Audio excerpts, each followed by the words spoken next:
हमें चाहे जितना भी डरा लो, कहते हैं ना कि जितना भी झुकाओगे उतनी तेजी से उठ के आएंगे। मैं योगी जी की आंख में आंख डाल के बोल सकता हूँ कि मैं डरता नहीं हूँ।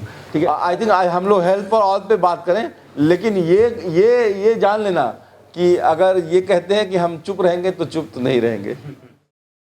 जितना भी डरा लो, कहते हैं ना कि जितना भी झुकाओगे उतनी तेजी से उठ के आएंगे। मैं योगी जी की आंख में आंख डाल के बोल सकता हूँ कि मैं डरता नहीं हूँ। ठीक है, डरना होता तो आपको याद होगा कि मैं जेल के बाहर मेरे घर वाले मुझे जो है बैठा रहे थे, लेकिन मैं भी फिर भी डरने की कोई बात नहीं है। डरना होता है तो शायद जो है मैं उसी वक्त बीआरडी के बाद 9 महीने जब जेल में रखा था तभी डर गया होता। डरना होता तो जब मुझे 5-5 दिन खाना नहीं गया, जब मुझे कपड़े उतार के मुझे मारे गए और मुझे क्वेश्चन ये पूछा गया कि आपने कोई पाउडर बनाया है जिससे लोग मरे। तो खैर ये सब बातें जो है हम लोग बहुत कर चुका हूँ मैं, आज हम लोग उस पर बात कर रहे हैं। बस इतना कहना चाहूँगा, किसी की आवाज़ नहीं दबा जाती है। मैं इतना बिलीव करता हूँ कि जो भी फासिस्ट फोर्स होती है, इनकी अगर आँख में आँख डाल के अगर आप जितना भी डरोगे तो उतना डराएंगे, और जितना इनकी आंख में आंख डाल के बात करोगे ये दूर भागेंगे। डॉक्टरों की बहाली और करने के आपकी नहीं की गई, क्या वजह मानते हैं? ये तो कह रहा हूँ, योगी जी से पूछो था यार।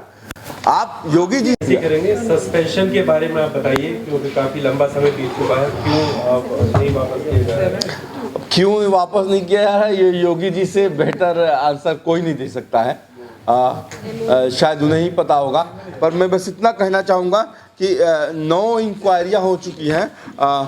9 बार जो आयुक्त यानी जो कमिश्नर गोरखपुर जोन उत्तर प्रदेश, महानिदेशक चिकित्सा शिक्षा उत्तर प्रदेश, एसजीपीजीआई लखनऊ की टीम, आपकी दिल्ली की वर्धमान मेडिकल कॉलेज की टीम, सेंट्रल गवर्नमेंट की टीम, मुख्य सचिव मुख्यमंत्री उत्तर प्रदेश की टीम, उच्च न्यायालय की टीम और भारतीय राष्ट्रीय महिला आयोग की टीम, ये 9 टीमों ने अपनी अपनी जांच रिपोर्ट समय समय पे मुझे मेडिकल निग्लिजेंस यानी कि और भ्रष्टाचार के मुद्दे पे मुझे क्लीन चिट दे दिए। इसके बावजूद मेरा निलंबन वापस नहीं हो रहा है। इसका कारण क्या है नहीं बता सकता, लेकिन इतना जरूर कहूँगा कि बाकी जो डॉक्टर्स थे, चाहे वो प्रिंसिपल साहब हो, चाहे जो ऑफिस के इंचार्ज थे डॉक्टर सतीश कुमार, सबकी बहाली हो चुकी है। और उनका जो अपॉइंटमेंट लेटर है उसमें ये लिखा हुआ है कि आपकी इंक्वायरी चलती रहेगी, आपको बहाल किया जा रहा है। पर मुझे ये इलाहाबाद हाई कोर्ट का, जिसमें देखिए साफ साफ लिखा है कि कोई एक भी सबूत नहीं मिला मेडिकल निग्लिजेंस का, कोई करप्शन नहीं किया, और ये जो इनकी इंक्वायरी रिपोर्ट है जिसमें ये कहा गया है आरोप सत्य नहीं हुआ है, इसके बावजूद मुझे बार बार जो है इंक्वायरी बैठा के परेशान एक तरह से किया जा रहा है। मुझे ये लगता है कि योगी जी का बस चलेगा तो 2022 तक जो है वो नहीं करेंगे। तो इसीलिए मेरे जो इलाहाबाद के कोर्ट के लॉयर्स थे, उन्होंने कहा था कि आप एनएसए के बाद जब से आए हो तो आप कम से कम 3 नोटिस उनको और भेज दीजिए। तो मैंने 18 सितंबर, 13 अक्टूबर और 7 नवंबर को लास्ट नोटिस भेज दिया है। 3 नोटिस पूरी हो गई है। मैं 1 महीना वेट करूंगा, नहीं तो उसके बाद कोर्ट मूव कर जाऊंगा अपनी बहाली के लिए। इलाहाबाद हाई कोर्ट ने आपका यूएपीए हटाया, तो उस दौरान एलिगेशन हटाने के बाद ये नहीं किया कि निलंबन जो है वो कब तक हटाया जाए या क्या इसका काम किया जाए? नहीं, आपको कोर्ट की कार्रवाई बता दूं। आप जो प्रेयर मांगते हो, कोर्ट जो है उसी पे ऑर्डर लेता है। उसके आपको अगर अपना निलंबन का हटाना है तो आपको फिर से एक रिट फाइल करनी होगी। जो उसका प्रोसेस बताया मैंने कि 3 नोटिस कम से कम सरकार को देनी होती है, उसके बाद ही जो है वो फाइल कर सकते हैं। तो मैं 3 नोटिस पूरी कर चुका हूँ और अब मैं फाइल करूँगा। सर, आप बार बार सरकार को निवेदन कर रहे हैं कि मुझे जॉब पर वापस लिया जाए, तो सरकार का इसमें क्या कहना है?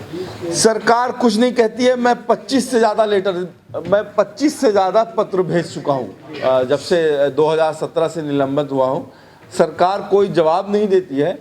हर इंक्वायरी ख़त्म होने के बाद दूसरी इंक्वायरी स्टार्ट हो रही है, उसका एक लेटर भेज देती है। एक सवाल है, विनय दुबे मुंबई से है और उस दौरान उनके काफ़ी वीडियो वायरल हुए थे और वो कहीं ना कहीं अपनी मौजूदगी दर्ज करा रहे थे कि वो इलाहाबाद हाई कोर्ट आते हैं, बार बार वो डॉक्टर कफील खान की लड़ाई लड़ रहे हैं। उसमें आपका क्या स्टेटमेंट है, ये जानना चाहिए। मैं 138 करोड़ भारतीयों का शुक्रगुजार हूँ, सबने मेरी लड़ाई में साथ दिया है। पर मैं बस इतना ही कहना चाहूँगा कि किसी को भी, जब मेरी पत्नी मेरी वाइफ में फ्रंट पे आके खुद बोली उन्होंने जुलाई में कि आप पैसे नहीं लीजिए, तो किसी को पैसे जो है कलेक्ट नहीं करने चाहिए थे। तो क्या आपको लगता है कि उन्होंने पैसे कलेक्ट किए थे? आई थिंक हम लोग आज हेल्प फॉर ऑल पे भी बात कर लें।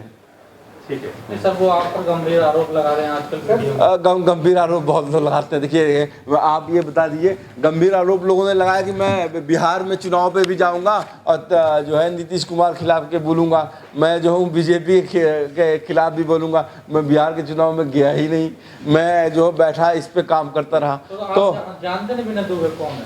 मैं जो हूँ एकदम जो है इस पे काम कर रहा हूँ और इस पे ही काम करूंगा। अच्छा, ठीक है। प्रियंका गांधी जी आपसे मिलने गई थी उस दौरान, उसके बाद भी काफी चर्चाएं सामने मिलने गई नहीं थी, वो मुझसे फ़ोन पे बात की थी। मैं बहुत छोटा आदमी हूँ, मुझसे मिलने कोई नहीं आया, लेकिन मैं उनसे ज़रूर मिला। हाँ जी, मैं उनसे ज़रूर मिला। प्रियंका गांधी का फ़ोन जो है 1 तारीख को, अगर आपको याद होगा, 1 सितंबर को जब मुझे छोड़ा गया था, तो 10:30 बजे जो है इलाहाबाद हाई कोर्ट ने तुरंत रिहाई का ऑर्डर किया था। और ये order superintendent jail Mathura, district magistrate Aligarh, home minister जो योगी जी खुद हैं उत्तर प्रदेश को, उनको, और होम मिनिस्टर अमित शाह जी के ऑफिस को मिल गया था। लेकिन फिर भी मुझे 12 घंटे तक मुझे छोड़ा नहीं गया और मुझे कोशिश की गई किसी ना किसी में केस में फंसाने की। तो मेरे घर वाले परेशान थे। 11:30 बजे के करीब प्रियंका गांधी का मेरी वाइफ के पास फ़ोन आया था। उसमें उन्होंने कॉन्ग्रेचुलेशन के लिए फ़ोन किया था। मेरी वाइफ ने अप्रेंशन बताया कि मथुरा से गोरखपुर जो है 700 किलोमीटर दूर है, और चूंकि उत्तर प्रदेश के नीति है ठोक दो की नीति, तो कहीं मेरे हस्बैंड को भी रास्ते में कहीं ठोक ना दिया जाए। तो उन्होंने कहा कि मथुरा से राजस्थान जो है भरतपुर बॉर्डर है, पास में है, अगर आप भरतपुर पहुंच जाओगी तो कांग्रेस की गवर्नमेंट है, हम साथ दे देंगे, हम सिक्योरिटी दे देंगे। तो हम लोगों ने वहां से वहां चले आए। उनका मैं शुक्रिया करने दिल्ली आया था। प्रियंका गांधी जी खुद नहीं आई थी। सर, क्या सरकार है जो वो लोगों के जो मौलिक अधिकारों का वो दबाने की कोशिश कर रही है? जैसे आप आवाज नहीं उठा सकते, आप ही कह रहे हैं कि आप कंपेन करेंगे तो आप पर 188 धारा लगा दी जाएगी। सरकार हर किसी को, जो भी सरकार की नीतियों के खिलाफ होता है, उनको दबाने की कोशिश करती है।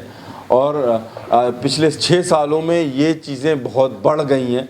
जिस तरह से दमन किया जा रहा है, अभी भी बहुत से बच्चे जो है CNRC में, जामिया के, JNU के, और बंद हैं, अंदर बंद हैं। मैंने यूनाइटेड नेशन को भी इसके लिए लेटर लिखा था, यूरोपियन यूनियन को भी लिखा था। और हमारी कोशिश रहेगी कि ये जो हमारी जो संविधान की तरफ से राइट टू इक्वलिटी और फ्रीडम ऑफ स्पीच की जो भावना दी गई है, उसको देश के लोकतंत्र में कायम रखा जाए, और उसके लिए हम लोग हमेशा लड़ते रहेंगे। सर, जैसा भी CNRC को लेकर आपने कहा, अगर फिर से प्रोटेस्ट वगैरह होता है तो क्या आप दोबारा फिर सड़कों पर करेंगे? आई थिंक हम लोग हेल्प फॉर ऑल पे बात करें, लेकिन ये जान लेना कि अगर ये कहते हैं कि हम चुप रहेंगे तो चुप तो नहीं रहेंगे।